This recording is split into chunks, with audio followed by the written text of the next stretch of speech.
جب گنبد خضرا پہ وہ پہلی نظر گئی، جب گنبد خضرا پہ وہ پہلی نظر گئی۔ والدین کی خدمت ایک مسلمان کی ذمہ داری ہے۔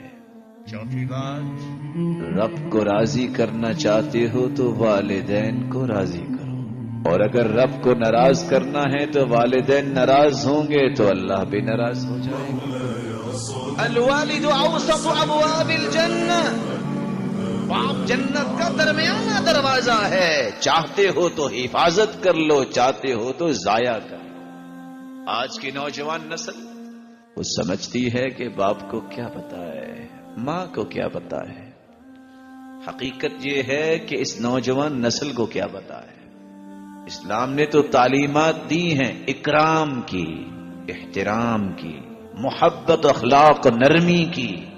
اسلام نے تو یہ تعلیمات نہیں دی کہ باپ پوچھے ہاں بھائی کہاں ہو تو آگے سے جواب ملے آپ کو کیا مسئلہ ہے۔ یہ تو اسلامی تعلیمات نہیں۔ بیٹا کب آؤ گے تو آگے سے جواب ملے خیر ہے، کیا کام ہے بتائیے۔ باپ پوچھے کیا کر رہے ہو تو جواب آگے سے ملے آپ مجھ پہ دروغے لگے ہوئے ہیں، جو چاہے میں کروں۔ کسی نیک اولاد کا جواب نہیں ہے۔ اولاد کی 5 قسمیں ہیں، یہاں بیٹھے بیٹھے طے کر لیجئے گا کہ میں اس وقت کس قسم سے ہوں۔ پہلی قسم، والدین جو کہتے ہیں وہ کرتے نہیں، یہ نافرمان اولاد ہے۔ نافرمانی کی سزا کیا ہے؟ صرف 3 سزائیں یاد رکھیے گا۔ پہلی سزا، پوری زندگی سجدے میں پڑے رہیں، نہ ان کے فرائض قبول نہ نوافل قبول۔ دوسری سزا، اللہ کی نظر رحمت سے محروم، اللہ ان کو پاک بھی نہیں کرے گا۔ تیسری سزا، ثلاثۃ قد حرم اللہ علیہم الجنہ، 3 ایسے بدبخت ہیں جن پہ جنت حرام ہے اگر توبہ نہیں کرتے۔ والعاق، ان میں ایک نافرمان بیٹا ہے۔ اولاد کی دوسری قسم، بات مانتے تو ہیں جیسے والدین کہتے ہیں لیکن دل کی خوشی سے نہیں۔ مجبوری کیا ہے؟ مار پڑے گی، گھر سے نہ نکال دیں۔ فَهَؤُلَاءِ لَا يُؤْجَرُونَ، یہ کام کریں بھی تو اجر نہیں ملے گا۔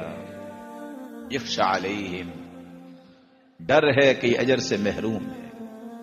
اولاد کی تیسری قسم، کام تو کرتے ہیں ساتھ دکھ بھی دیتے ہیں۔ بات مانی اور ساتھ احسان جتلایا، تکلیف دی، کیا کہا؟ میں نے آپ کی وہ بات نہیں مانی تھی، میں نے آپ کا یہ کام نہیں کیا تھا، اس وقت بھی میں آپ پہ یہ خرچ نہیں کیا تھا۔ فَهَؤُلَاءِ يُؤْزَرُونَ، یہ لوگ کام کرنے کے باوجود نیکی نہیں گناہ لیتے ہیں۔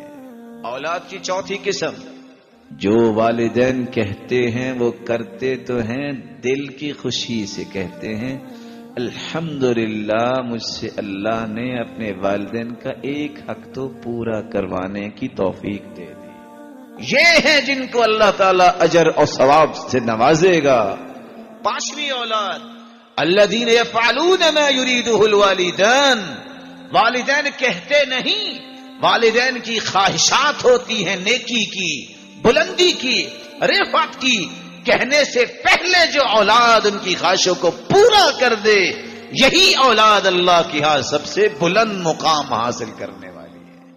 سوچئے ان 5 اولادوں میں سے ہم کس اولاد میں سے ہیں؟ ہر شخص پہچان سکتا ہے۔